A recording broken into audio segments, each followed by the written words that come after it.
No? Yes? What is this? It's called Winnie the Pooh's Silly Day. Does that interest you? Silly day. No? Yeah. Well, you don't have to. You don't have to.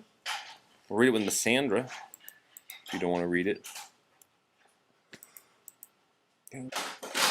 Rabbit had called a meeting. Everyone in the 100-acre wood knew that Rabbit didn't call meetings unless something very significant was afoot. To Rabbit, meetings were as important as gravy was to mashed potatoes, or honey was to a certain bear of very short legs who was, at that very moment, stumping his way to Rabbit's as quickly as those same very short legs would allow. Running just as quickly toward the meeting from a quite different direction, and on legs even shorter than Pooh Bear's, was Pooh's good friend, Piglet. And Eeyore, carrying his tail in his mouth, so as not to lose it in his hurry, was galloping so rapidly to the gathering from yet another direction that his back legs would occasionally outdistance his front ones, and the donkey would suddenly find himself running backward. He would then have to stop and get himself sorted out before his frantic journey could continue. Gopher was scurrying so rapidly through his tunnels in order to reach the meeting place on time that the trees above ground quaked gently as he jostled their roots in passing. And high above those trembling treetops, Tigger toward the meeting in a series. Yes, there he is. He's in the tree in a tail. I can see his tail. Yes, his cording tail, in a series of tremendous bounces. Meanwhile, Rabbit, at whose house the meeting was to take place, couldn't contain his excitement and was scampering through the woods toward the others to make sure they were all on their way and would not be late. As a result of this hurrying, scurrying, scampering, galloping, and bouncing, the friends not only were on time for the meeting, but were even early.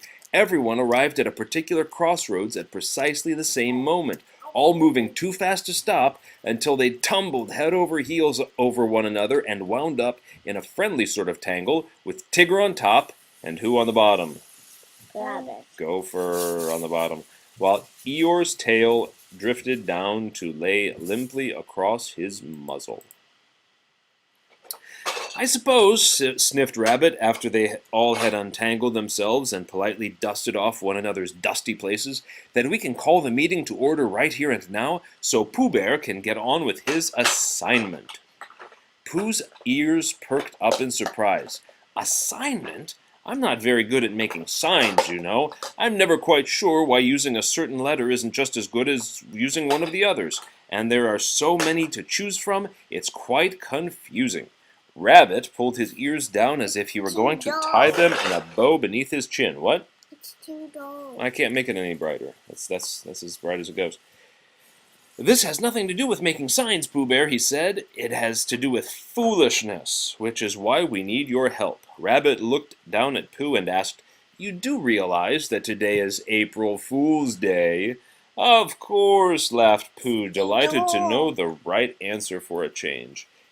It's the one day of the year you can look like a fool and not feel unhappy about it. "Well, I suggest this year we not be fooled," sniffed Rabbit, looking very determined. "Might be nice for a change," said Tigger with a grin. We'd certainly do a stupendous job of looking pretty silly the entire rest of the year."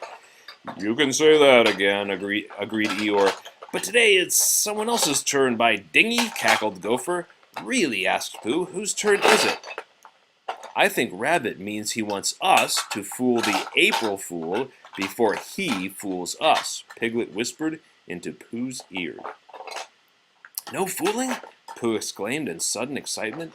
"You don't think that would be impolite, do you, Pooh?" mumbled Eeyore. "I mean, it being his day and all." "My goodness, no," laughed Pooh. "Who would enjoy being fooled more than the April Fool, especially on April Fool's Day?"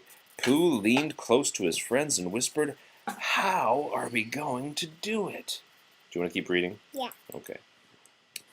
Rabbit whispered back, "You're going to find the April Fool and bring him to my house."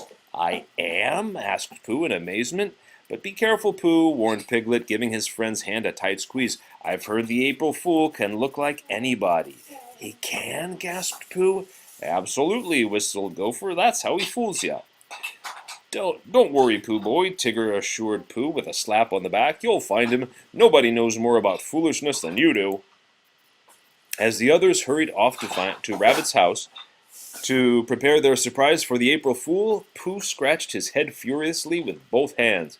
It didn't help. He hadn't the faintest idea of where to start looking for the April Fool, or what to do with him if he found him. But it always seemed that the best ideas came when Pooh's head was at its emptiest. All at once, Pooh recalled that Pool, not one to question sudden inspiration. He wouldn't have known what to ask it anyway. Pooh proceeded immediately to the largest collection of water in the forest. Honey. It sort of does, but it's something else. What To the is largest, it? that's right. What does it mention? Water. Water. To the largest collection of water in the forest, a quiet pond near the river.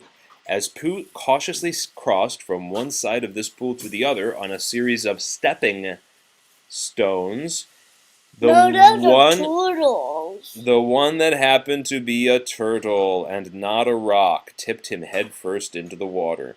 Sitting on the bottom of the pool, Pooh was, needless to say, thoroughly disappointed. There was not a single fool to be found, only fish, who Pooh knew were not the least bit foolish because they spent so much of their time in schools. So Pooh began to look in places that didn't rhyme with fool. All he found in a, can you tell where he is? Cave were some pesky echoes that loved to make fools of people, but were not precisely foolish themselves. They were not precisely anything, really, except a lot of noise. And Pooh, who was very well acquainted with the likes of Rabbit and Eeyore and Owl, knew that a lot of noise didn't make one foolish most of the time. And the bats that all this noise awakened hadn't any interest in fools, only in chasing Pooh away so they could go back to sleep. Pooh managed to escape by plunging back into the pool and sitting on the bottom until the flying grumps returned to their napping. You want to keep reading? Yeah. All right. And when Pooh poked his nose into a certain large hollow tree, he was suddenly swamped by an avalanche of acorns left over from a squirrel's winter storage. Slipping and sliding as the nuts rolled treacherously under his feet, Pooh suddenly found himself sitting down hard in the pool once again. Exhausted and quite damp, Pooh scrunched his face up into a painful frown, because he knew he had some thinking to do, and that it wouldn't happen unless his face was pushed into the correct shape for it to take place. Pooh was positive his friends were right in thinking that he could find the April Fool, because foolishness was, after all, something with which he had a great deal of experience. Besides that, he couldn't remember his friends ever being wrong.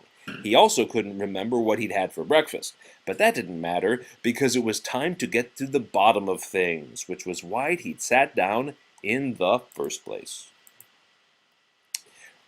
Pooh sighed and unscrewed his face.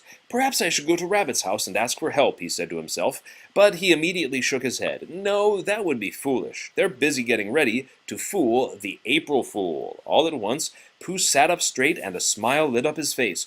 If it's foolish to go to Rabbit's, Pooh exclaimed, then that's where the April Fool will be. Pooh jumped to his feet and waded to shore, and I'm sure to be right, because if I do say so myself, that's a pretty foolish idea. So foolish, in fact, that I don't even know what I'm talking about. Without wasting another moment, Pooh set off as fast as his dripping legs could carry him. At Rabbit's house, everyone was ready for the arrival of the April Fool. Rabbit had set a huge... What is that? What is this? I don't know. It's a bucket of water over his front door to spill onto the fool's head when he entered. Piglet was nearby with a very small yet very tasteful cream pie he'd made from his favorite recipe to toss into the fool's face. Off to one side stood Tigger with a huge pepper shaker to sprinkle on the fool's nose and make him small rag rug in the entryway was clamped firmly in Eeyore's mouth to be yanked out from under the fool's feet. Finally, Gopher was prepared to spill a bag of fluffy feathers that would cling to the damp Fool and cause him to resemble a giant chicken. The gang was ready for everything except what happened next. The front door flew open, and there stood Winnie the Pooh, shouting, "April Fool!" at the top of his voice. The horrified rabbit tried to save Pooh from the falling bucket of water, but succeeded only in getting it jammed over his own head, which caused him to stumble about and bumped into Tigger, who staggered backward and sat in Piglet's pie, accidentally sprinkling his pepper into Eeyore's nose. What? Who's the pie? Tigger is falling, and you can see him going splat into the cream pie. And he dropped the pepper, and the pepper is sprinkling into Eeyore's nose, and Eeyore, he's sitting in it. Tigger's falling into it.